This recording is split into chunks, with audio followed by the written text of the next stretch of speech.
جو slow motion ترقی تھی وہ بہت سلو ہو گئی، اور جو ڈکلائن تھوڑا سلو تھا وہ اتنا زیادہ تیز ہوا پچھلے 2 ڈیکیڈز میں کہ آج ہم اس حالت میں کھڑے ہیں کہ ہماری مہنگائی کی شرح بڑھ گئی ہے، ہمارے ہاں بے روزگاری کی شرح بڑھ گئی ہے، اور ملک سے لوگ چھوڑ کر ملک سے بھاگے جا رہے ہیں۔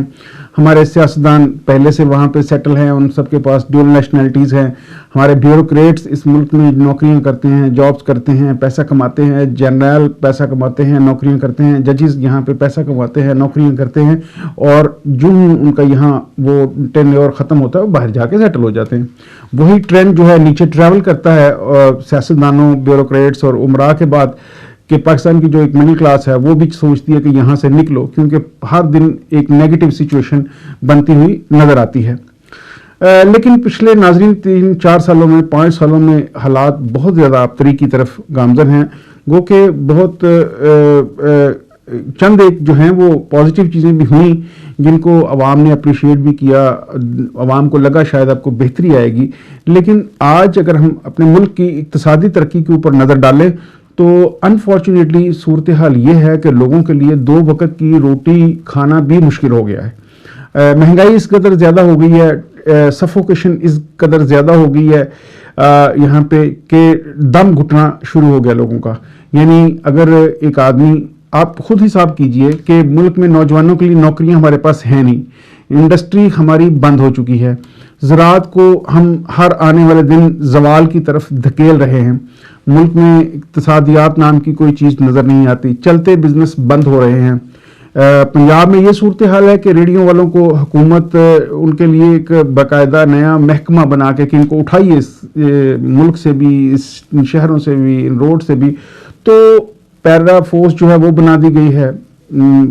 توڑ پھوڑ کا سلسلہ جاری و ساری ہے، لوگوں کے چلتے ہوئے کاروبار بند کیے جا رہے ہیں۔ وہ اپنی جگہ پہ صورتحال ہے۔ جو میں نے پہلے عرض کیا کہ لوگ یہاں سے بھاگ باہر جا رہے ہیں، تو ایک اشرافیہ ہے جن کے اپنے تعلقات ہیں، جن کے ریلیشنز ہیں گورنمنٹ میں، وہ تو جا آ رہے ہیں۔ مڈل کلاس جو اپنے گھر زیور بیچ کے اپنی بیوی کا ایئرپورٹوں پر پہنچتے ہیں ویزے لے کے، ان کو جو ہے وہ آف لوڈ کر دیا جاتا ہے کہ آپ واپس جائیے، باہر جا نہیں سکتے، نوکری یہاں مل نہیں رہی، مہنگائی بے شمار ہے، ریڈی آپ لگا نہیں سکتے۔ آن لائن ایک کاروبار کا سلسلہ شروع ہوا تھا پچھلے 5-10 سالوں میں کہ لوگوں نے آن لائن پیسے کمانے شروع کیے تھے، اس میں ہم نے انٹرنیٹ کا اس طرح سے ستیہ ناش کیا کہ وہ بھی بالکل کولیپس کر گیا آئیڈیا، وہ اتنا گرو نہیں کر سکا، فلرش نہیں کر سکا جتنا ہمارے ہمسایہ ممالک میں کر رہا تھا۔ تو ہم کس طور، یعنی ہم نے کوئی ایک ایسا راستہ نہیں چھوڑا جہاں سے ہمیں انکم آ سکے، اور کوئی ایسا راستہ نہیں چھوڑا جہاں سے ہم پیسے کو چوری کر سکیں۔ تو اس ملک میں پیسہ جو ہے وہ چوری ہو رہا ہے، نیا پیسہ آ نہیں رہا، انکم ہے کوئی نہیں، اور لیکیج بہت زیادہ ہے، کرپشن بہت زیادہ ہے۔ تو یہ ساری جو صورتحال ہے اس نے ایک ملک میں انتشار کی کیفیت پیدا کر دی ہے۔ یہ انتشار اتنا بڑھ چکا ہے ناظرین، افسوس سے کہنا پڑتا ہے کہ آج ہم اس دھانے پر کھڑے ہیں آ کے جہاں پہ یہ جو سفوکیشن ہے، یہ جو آتش فشاں ہے، یہ بالکل اب تیار کھڑا ہے، یہ کسی ٹائم بھی پھٹ سکتا ہے، اللہ نہ کرے۔ کیونکہ جب بھی آتش فشاں پھٹتا ہے، یہ جب بھی اس طرح کے کوئی حادثہ ہوتا ہے، جب بھی کیوس ہوتا ہے، تو اس کیوس میں نقصان اور زیادہ ہوتا ہے، بالکل دب جاتی ہیں چیزیں، تباہ و برباد ہو جاتی ہیں، انفراسٹرکچر تباہ ہوتا ہے۔ تو اس صورت یہ وہ کیوس کی وہ صورتحال ہے جہاں ہم اس ایج تک آ گئے ہیں، جو کہ انتہائی بد نصیبی کی بات ہے، جو کہ نہیں ہونا چاہیے تھا۔ اچھا، یہ بھی ہماری بد نصیبی ہے کہ ہر آنے والا جو حکمران ہوتا ہے اس کے ساتھ ایک ٹیم ہوتی ہے انٹیلیجنشیا کی، جو پتہ نہیں کیوں ان کو یہ نہیں بتا پاتے کہ ملک بھی کوئی چیز ہوتا ہے، ملک کی ترقی بھی کوئی چیز ہوتی ہے، قوم بھی کوئی چیز ہوتی ہے، قوموں کی زندگی بھی کوئی چیز ہوتی ہے۔ مطلب جو بھی آتا ہے بد نصیبی یہ دیکھی ہماری کہ وہ صرف یہ سوچتا ہے کہ میں، میرا گھر، میرا خاندان، میرے بیوی بچے، میرے اولاد، میرے رشتہ دار، بس ان کو سیٹل کیا اور وہ گیا، پھر دوسرا آیا اس نے کیا وہ گیا، تیسرا آیا اس نے کیا وہ گیا۔ تو یہ ایک وہ اوپر جو بندر بانٹ لگی ہے وہ سلسلہ جاری ہے، کوئی بھی یہ سوچنے کے لیے تیار نہیں۔ یعنی میں ہمیشہ یہ سوچتا تھا کہ قوموں کی زندگی میں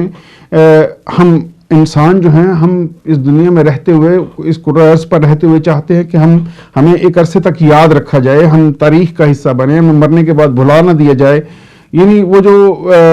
انسانوں کے اندر لیڈرشپ کوالٹیز ہوتی ہیں، ایک تاریخ میں زندہ رہنے کی خواہش ہوتی ہے، وہ پتہ نہیں ہمارے حکمرانوں میں کیوں نہیں پائی گئی. یعنی ہمارے جو بھی حکمران آئے، انفارچونیٹلی کہیں بھی یہ اسپیسیفکلی نظر نہیں آیا کہ یہ لوگ کسی بھی طرح یہ کام پیورلی ملک کے انٹرسٹ میں، عوام کے انٹرسٹ میں کر رہے ہیں. ہر دفعہ یہی لگتا تھا کہ یہ بھی جو ڈیولپمنٹ ہو رہی ہے، یہ جو کام ہو رہے ہیں، اس میں کہیں نہ کہیں اس خاندان کا فائدہ تھا، کہیں اس کا فائدہ تھا. کسی نے، یعنی اتنا چائنا اتنا بڑا ملک ہے، اس اتنے بڑے ملک کی اتنی بڑی اقتصادی ترقی، اس کے اوپر بیٹھا ایک شخص جو اس وقت چائنا کا صدر ہے، وہ چاہے تو ہمارے تمام حکمرانوں نے جتنا پیسہ کمایا ہے کرپشن سے، ان کا ملا کے اس سے 4 گنا زیادہ وہ کما سکتا ہے. لیکن پتہ نہیں کیوں اور کیسے وہ لوگ وزارت عظمیٰ میں آتے ہیں، صدر بنتے ہیں، اپنے ٹینیور پورے کرتے ہیں، پھر واپس چلے جاتے ہیں، سائیکلوں پہ گھومتے ہیں، عام عوام کی طرح گھومتے ہیں. نہ لمبے لمبے پروٹوکول ہوتے ہیں ان کے پاس، اور نہ ہی کوئی ایسی ایمبیشنز کے اور پیسہ اور پیسہ اور پیسہ، یہ ان کے ہاں نہیں. لیکن یہ صورتحال ہمارے ہاں کیوں نہیں پائی جاتی، یہ سمجھ سے بالکل بالاتر ہے. کیوں اس قدر خود غرضی ہے کہ ہر حکمران آتا ہے، اور اگر آئیڈیلی کسی نے کچھ اچھا کرنا بھی چاہا تو شاید ہماری عوام بھی اس کو اس طرح سے رسپانس بیک نہیں کر سکی کہ اس کا کوئی پازیٹیو آؤٹ کم آتا، یا ہم اس کو تھوڑا انکریج کرتے جس سے وہ اور انکریج ہو کے اور کوئی اچھا کام کرتا. تو پھر وہ مایوس ہو کے بالکل عامیانہ سا رویہ اپنا کے اقتدار کے مزے لوٹتے ہیں اور ملک سے باہر چلے جاتے ہیں. لیکن ناظرین، جو بہت ہی افسوسناک بات ہے وہ یہ ہے کہ آج جس مقام پر ہم کھڑے ہیں، آج تاریخ کے جس موڑ پر ہم کھڑے ہیں، جیسے میں نے عرض کیا کہ ایک آتش فشاں پھٹنے کو تیار ہے، ایک پوری نسل جو ہے جو سفوکیشن کا شکار ہے، جو حالات کا شکار ہے، جو معاشی ناہمواری کا شکار ہے، وہ تمام کے تمام اس قدر گھٹن کا شکار ہے کہ کسی بھی وقت یہ آتش فشاں پھٹ سکتا ہے. اور اگر یہ آتش فشاں پھٹتا ہے تو خون ریزی ہوگی، کیوس ہوگا اور بربادی تباہی ہوگی. اس کے بعد بھلا ہی شاید کوئی ہم سیدھے رستے پر نکل آئیں، لیکن ایک بہت بڑے حادثے کے بالکل کنارے پر ہم کھڑے ہیں. اب یہاں دونوں سوچیں موجود ہیں، دونوں سوچوں کے لوگ موجود ہیں. ایک جناب حسن نثار صاحب جیسے، جن کو لگتا ہے کہ اس قوم کو اب کچھ نہیں ہو سکتا، اس سسٹم میں ٹھیک ہونے کا مارجن بچا ہی نہیں. دوسری طرف دوسرے لوگ ہیں، وہ یہ سمجھتے ہیں کہ نہیں، ابھی بھی کوشش کی جا سکتی ہے. اگر کوئی حکمران ایسا آئے جو اس ملک کے لیے سوچے، لانگ ٹرم پلاننگ کرے، تو شاید حالات بہتری کی طرف چلے جائیں. جو بھی صورتحال ہو ناظرین، اس وقت عام آدمی یہ سوچ رہا ہے کہ کل صبح کیا ہونے والا ہے، اور ہر آنے والے دن وہ جو سفوکیشن ہے وہ بڑھ بھی رہی ہے، وہ جو ابال ہے وہ بھی بڑھ رہا ہے، اور یہ حادثہ خدا نخواستہ کسی بھی وقت ہو سکتا ہے.